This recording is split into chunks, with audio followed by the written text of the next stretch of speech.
वंदे वाणी विनायको सर्वेभ्यः नमो नमः। मम नाम गणेश्वर विश्वालः, प्रशिक्षित संस्कृत शिक्षकः केन्द्रीयविद्यालयः। अद्यतनीये एतस्मिन् अष्टमी कक्षायाः कालांशे भवतां सर्वेषां सुस्वागतम्। अद्य वयम् अष्टमी कक्षायाः षष्ठः पाठः शीर्षकः भवति गृहं शून्यं सुतं विना इति शीर्षकस्य अभ्यासकार्यं कुर्मः। तर्हि छात्राः आगच्छन्तु, मिलित्वा एतस्य शीर्षकस्य अभ्यासकार्यस्य समाधानं कुर्मः।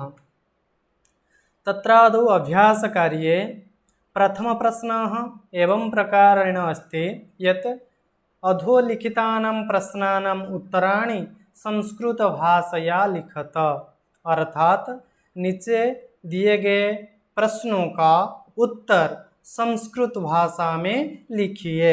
बच्चों, यहाँ पर एक चीज़ ध्यान देने वाला है कि यहाँ पर एक पदेन उत्तरेत नहीं दिया गया है, सो दैट हमारा आंसर क्या हो जाएगा, पूर्ण वाक्य में आ जाएगा। तो प्रथमः प्रश्नः दिष्ट्या का समागता, अर्थात भाग्य से कौन आ गई थी। उत्तरम भवति दिष्ट्या शालिनी समागता, भाग्य से शालिनी आ गई थी। अनन्तरं पश्यामः राकेशस्य कार्यालये का निश्चिता, अर्थात राकेश का कार्यालय में क्या निश्चित किया गया था। उत्तरम भवति राकेशस्य कार्यालये एका महत्वपूर्ण गोष्ठी निश्चिता, राकेश के कार्यालय में एक बहुत इम्पोर्टेंट मीटिंग का टाइम फिक्स्ड किया गया था। अनन्तरं राकेशः शालिनीं कुत्र गन्तुं कथयति, राकेश अपने बहन शालिनी को कहाँ जाने के लिए बोल रहा था। उत्तरम भविष्यति राकेशः शालिनीं चिकित्सिकां प्रति गन्तुं कथयति, राकेश अपने बहन शालिनी को चिकित्सिका अर्थात डॉक्टर के पास जाने के लिए बोल रहा था, ताकि अपने जो भाभी थी उसको लेकर वो चिकित्सिका के पास जाए।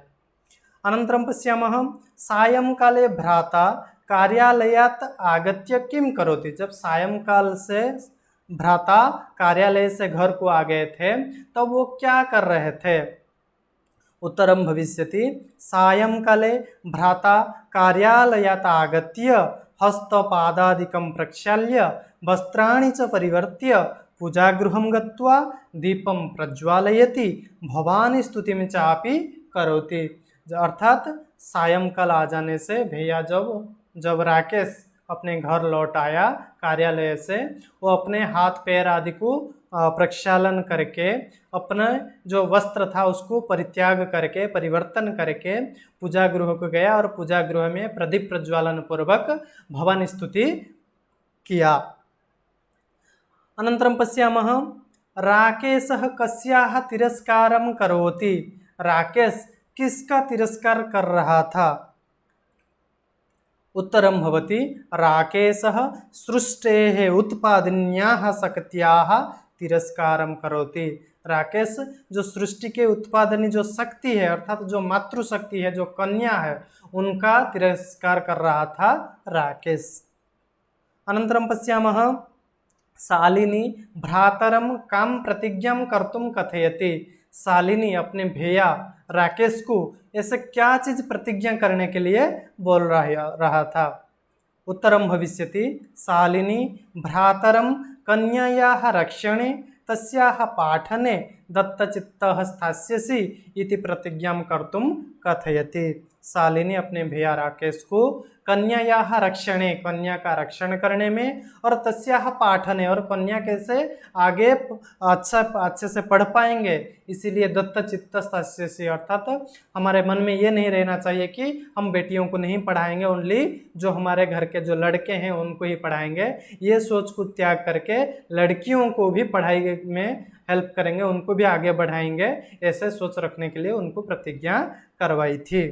अनन्तरं पश्यामः यत्र नार्यः न पूज्यन्ते तत्र किं भवति, अर्थात जहाँ नारी को पूजा नहीं किया जाता है वहाँ पर क्या होता है? जहाँ पर महिलाओं को सम्मान नहीं दिया जाता है, पूजा नहीं किया जाता है, वहाँ पर क्या होता है? उत्तरम भविष्यति यत्र नार्यः न पूज्यन्ते तत्र सर्वाः क्रियाः अफलाः भवति। अर्थात यत्र नार्यः न पूज्यन्ते, जहाँ पर नारियों को पूजा नहीं किया जाता है, तत्र वहाँ पर सर्वाः क्रियाः अफलाः भवति, सारे क्रिया सारे कर्म अफला हो जाता है, अर्थात कोई फल प्राप्ति नहीं होता है, सब कुछ अफल हो जाता है। तो बच्चों ये था हमारा प्रथम प्रश्न। अनन्तरं वयं पश्यामः अस्माकं द्वितीयः प्रश्नः। तत्र द्वितीय प्रश्नः एवं प्रकारेण अस्ति अधोलिखितपदानां संस्कृतरूपम् अर्थात तत्सम रूपम लिखता, अर्थात नीचे कुछ हमको पद मिलेंगे, उन पदों का संस्कृत रूप अर्थात जो तत्सम रूप है उसको हमको लिखना पड़ेगा। ठीक है, तो आइए देखते हैं। क कोख, कोख ये जो पद है, ये जो वर्ड है, इसका संस्कृत रूप भवति कुक्षी, कुक्षी शब्द से कोख शब्द का उत्पन्न हुआ है।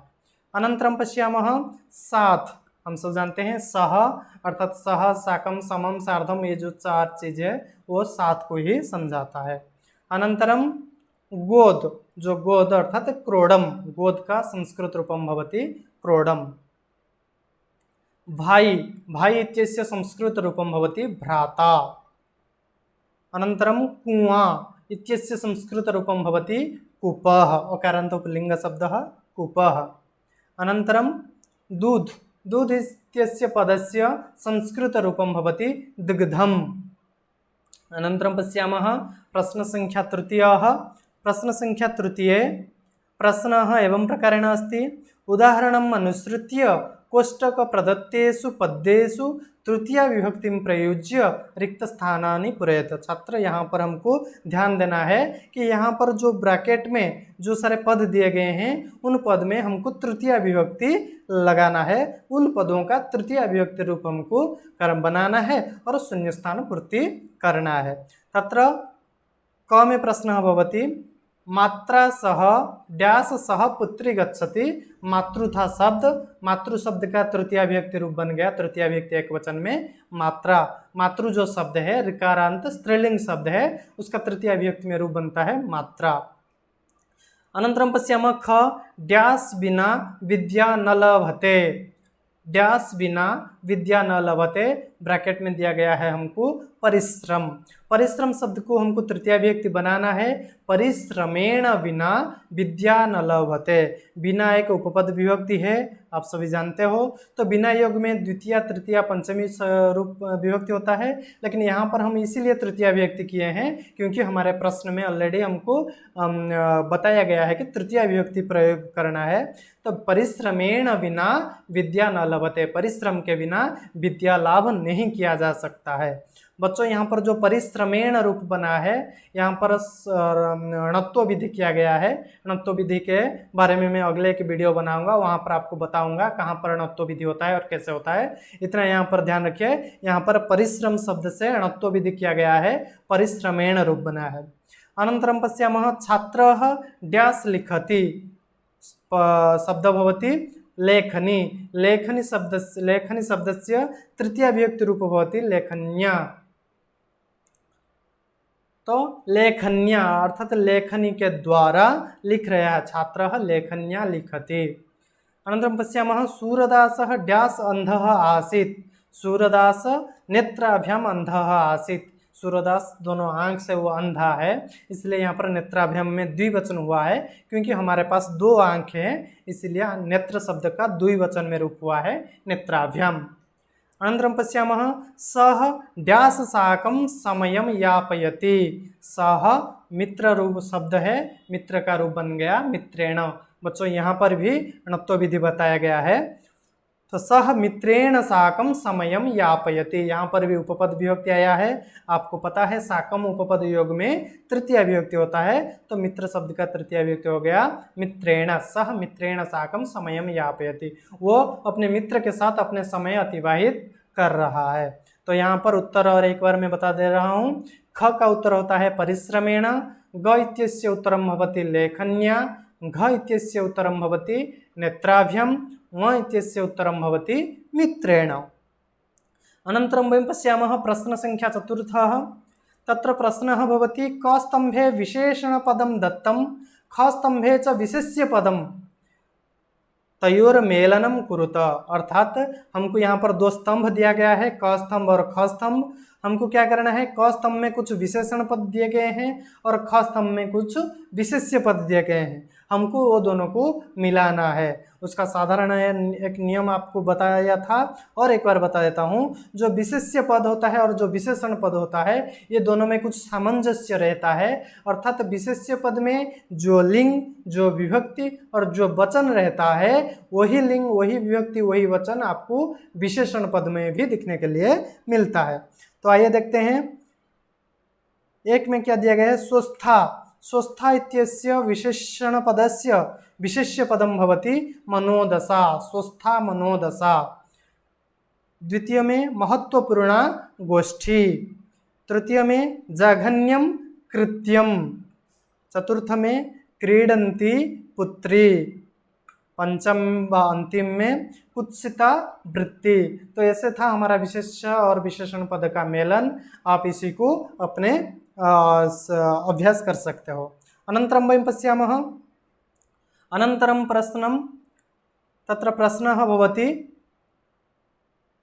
अधोलिखितानां पदानां विलोम पदम पाठत चित्वा लिखत।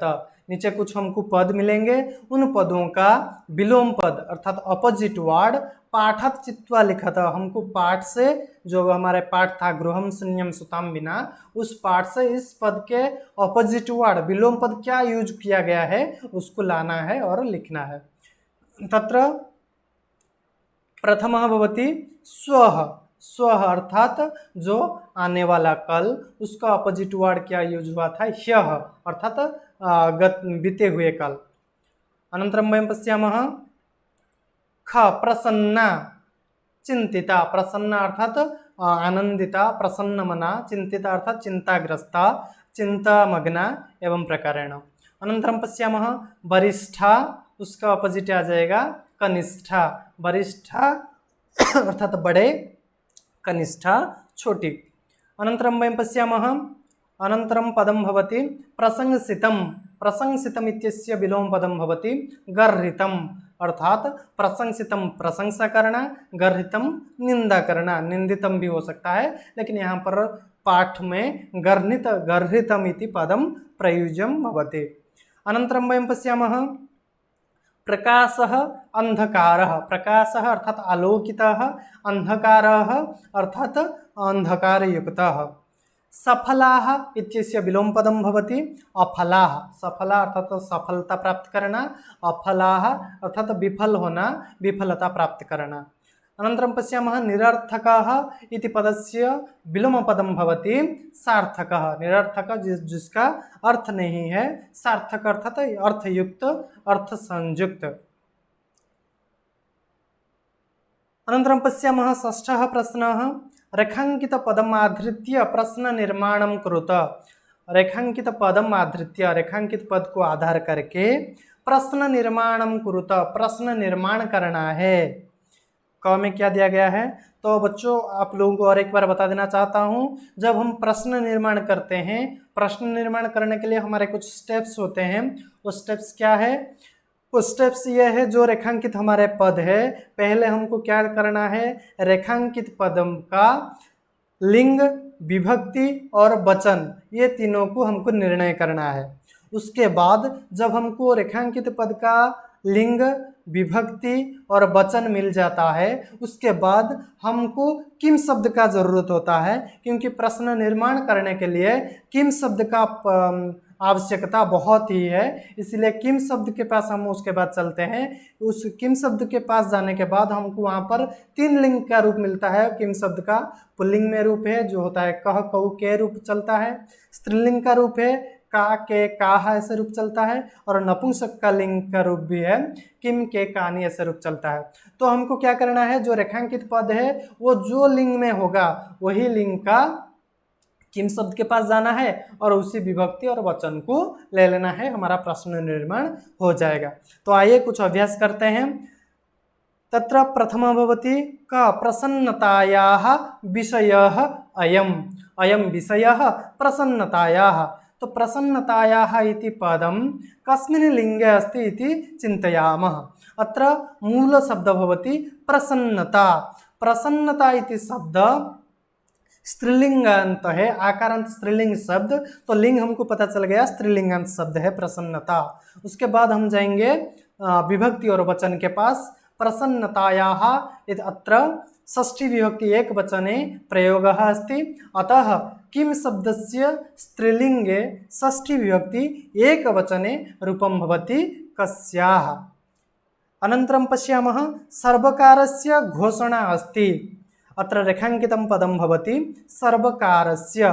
सर्वकारस्य इति पदस्य लिंगं भवति और लिंग विभक्ति वचन ये तीनों हमको इंडिकेशन करना है, जैसे हम पहले किए हैं। ठीक उसी तरह सर्वकारस्य का विभक्ति लिंग और वचन आपको निर्णय करना है और उसका किम शब्द में रूप लगा देना है। सर्वकारस्य प्रश्न बन गया कस्य। अनंतरम पश्यामः पुल्लिंग षष्ठी एक वचन। तो किम शब्द का पुल्लिंग षष्ठी एक वचन में कस्य रूप आ गया। अहम स्वपराधम स्वीकरोमि, मैं मेरा खुद का अपराध स्वीकार किया हूँ। अत्र जो स्वापराधम अस्ति एतस्य प्रश्न भविष्यति किम। अनन्तरं पश्यामः समयात् पूर्वम आयासम करोसि, समय से पहले आयास कर रहे हैं। तो यहाँ पर समयात्, यहाँ पर पंचम विभक्ति एक वचन का रूप है, इसलिए हमारा प्रश्न बन जाएगा कस्मात्, पुल्लिंग रूप है। अंतिमः प्रश्नः अंबिका क्रोडे उपविशति। अंबिका अर्थात जो राकेश का बेटी थी, अंबिका क्रोडे उपविशति, क्रोडे अर्थात गोद में बैठ रही है। तो क्रोडे यहाँ पर नपुंसक क्रोडम शब्द है, नपुंसक लिंग में रूप चलता है। वहाँ पर सप्तम विभक्ति का एक वचन में रूप है क्रोडे। तो नपुंसक सप्तम विभक्ति एक वचन किम शब्द के पास हम चलेंगे। किम शब्दस्य नपुंसक लिंगे सप्तमी विभक्ति एक वचने रूपम भवति कस्मिन। तो यहाँ पर भी हम कुत्र व्यवहार कर सकते हैं। तो आप लोगों को और एक चीज बता देना चाहता हूँ, जब सप्तमी विभक्ति का प्रश्न निर्माण करने के लिए आएगा, जैसे कि यहाँ पर आया है क्रोडे, वहाँ पर दो चीज आता है, कुत्र और कदा। ये दो पद आते हैं प्रश्न निर्माण करने के समय पर। यहाँ पर तो कस्मिन हो जा रहा है, फिर भी कुत्र भी मैं किया हूँ, इसलिए किया हूँ जब सप्तमी विभक्ति का प्रश्न निर्माण किया जाता है वहाँ पर कुत्र और कदा ये दो प्रश्नवाचक पद आते हैं। तो कहाँ पर हम किसको यूज करेंगे। कुत्र प्रश्नवाचक पद को हम जब किसी प्लेस को समझाएगा, कोई एक स्थान को समझाएगा, जैसे कि क्रोडे अर्थात गोद में, यहाँ पर कुछ स्थान को समझा रहा है तो यहाँ पर कुत्र हो जाएगा। मान लीजिए अपरम मैं और एक वाक्य बोलना चाहता हूँ, विद्यालये बालकाः पठन्ति। विद्यालये रेखांकित पदम भवति विद्यालये। विद्यालय को हम यदि प्रश्न बनाएंगे यहाँ पर भी हो जाएगा कुत्र, क्योंकि विद्यालय में ये भी एक स्थान को समझा रहा है। कदा कब होगा, जब कुछ समयवाचक शब्द को इंडिकेट करेगा, जैसे कि अहम पंचवादने उत्तिष्ठामि, मैं सुबह 5 बजे उठता हूँ, जगता हूँ। तो पंचवादने यहाँ पर भी सप्तमी विभक्ति है, लेकिन यहाँ पर कुत्र नहीं हो पाएगा, यहाँ पर कदा होगा या तो फिर कस्मिन होगा, कस्मिन समये, या तो फिर अहम कदा उत्तिष्ठामि, मैं कब जगता हूँ, मैं अहम पंचवादने उत्तिष्ठामि। तो बच्चों कुत्र स्थानवाचक पद में लगेगा, कदा समयवाचक प्रश्न में लगेगा, कस्मिन लगेगा। और ध्यान में रखिएगा वहाँ पर सप्तमी विभक्ति का रेखांकित पद होना चाहिए। तो बच्चों और एक बार उत्तर देख लेते हैं। क का उत्तर हुआ कस्याः, प्रसन्नतायाः कस्याः, सर्वकारस्य कस्य, स्वापराधम किम, समयात् कस्मात्, क्रोडे कुत्र अथवा कस्मिन्। अनन्तरं पश्यामः प्रश्न संख्या 7। तत्र प्रश्नः भवति अधोलिखिते संधि विच्छेदे रिक्त स्थानानि पूरयत। अर्थात अधोलिखिते नीचे लिखे हुए संधि विच्छेदे, कुछ संधि विच्छेद यहाँ पर किया गया है, वहाँ पर कुछ रिक्त स्थान भी दिया गया है, हमको उस रिक्त स्थान को पूर्ति करना है। यथा जैसे हमारे लिए एक एग्जाम्पल दे दिया गया है, नोक्तवती, नोक्तवती इसका संधि विच्छेद करेंगे तो ऐसे रो संधि विच्छेद हो जाएगा न संयोग उक्तवती, न संयोग उक्तवती इज इक्वल टू नोक्तवती। तो बच्चों यहाँ पर कौन सा संधि हुआ है, अ और उ ये दोनों का मिलन हो गया है, वो हो गया है जो कि हमारा गुण संधि के अंतर्गत होता है। अनन्तरं वयं पश्यामः सहसैव सहसैव इत्यस्य संधिविच्छेदं कुर्मः चेत् सहसा संयोग एव, सहसा संयोग एव, सहसैव। बच्चों यहाँ पर आ सहसा पूर्व पद से अंतिम वर्ण भवति आ, उत्तर पद से आदि वर्ण भवति ए, दोनों का मेलन होकर ऐ हो गया जो कि वृद्धि संधि का अंतर्गत आ जाता है। अनन्तरं पश्यामः परामर्शानुसारं, परामर्श संयोग अनुसारं, पूर्व पद से अंतिम वर्ण भवति अ, उत्तर पद से आदि वर्ण भवति अ और अ ये दोनों का मेलन हुआ है, आ हो गया है, ये हमारा दीर्घ संधि के अंतर्गत आता है। अनन्तरं पश्यामः बधार्हा, बध संयोग अर्हा, अत्रापि पूर्वपदस्य अंतिम वर्णः अ, उत्तरपदस्य आदि वर्णः भवति अ इत्यनयोः मेलनेन आ भवति इति उदाहरणं दीर्घसन्धेः अन्तर्गतम्। अनन्तरं पश्यामः अधुनैव, अधुना संयोग एव, आ और ए ये दोनों के मेलन से ऐ होता है जो कि हमारे वृद्धि संधि के अंतर्गत आता है। अनन्तरं पश्यामः प्रवृत्तोऽपि, प्रवृत्तः संयोग अपि, प्रवृत्तः संयोग अपि, प्रवृत्तोऽपि ये हमारे विसर्ग संधि के अंतर्गत आ जाता है। तो बच्चों ये हमारा था नंबर 7 इत्यस्य समाधानं तत्र सन्धिविच्छेदस्य शून्यस्थानपूर्तिः भवति। भवन्तः सर्वे इत्यस्य अभ्यासं कुर्वन्तु। पुनश्च अपरम् एकं प्रमुखं विषयं भवति, एतस्य विषयस्य प्रमुखं लक्ष्यमासीत् अव्ययपदानां प्रयोगः। हम इस पाठ के माध्यम से अव्ययपद प्रयोग के बारे में जान चुके हैं, बहुत सारे अव्ययपद के बारे में हम जाने।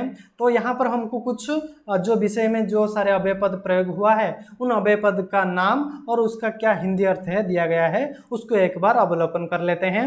इव इति अव्ययपदस्य अर्थः भवति के समान, वा इत्यस्य अर्थः भवति या, अद्य इत्यस्य अर्थः भवति आज, एव इत्यस्य अर्थः भवति ही, स्वः इत्यस्य अर्थः भवति आने वाला कल, और ह्यः इत्यस्य अर्थः भवति बीता हुआ काल, जो बताया था आया था हमारा।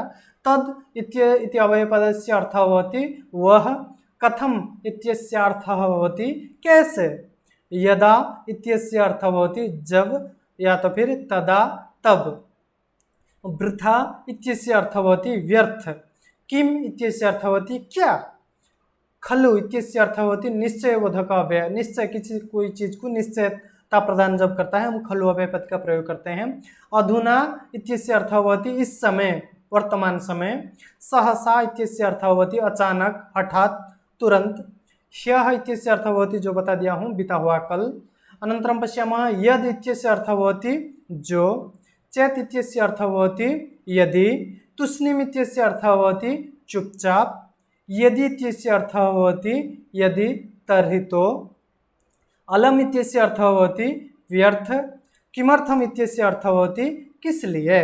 तो बच्चों ये था हमारे कुछ अव्ययपद का अर्थ और अर्थ के साथ उन अव्ययपदों का नाम। आप लोग इन अव्ययपदों का अभ्यास कीजिए। तो बच्चों धन्यवादः भवतां सर्वेषाम् एतस्मिन् कालांशे हार्दः धन्यवादः। तर्हि एतस्य पाठस्य अभ्यासकार्यस्य भवन्तः सर्वे अभ्यासं कुर्वन्तु, गृहे तिष्ठन्तु। धन्यवादः। नमो नमः।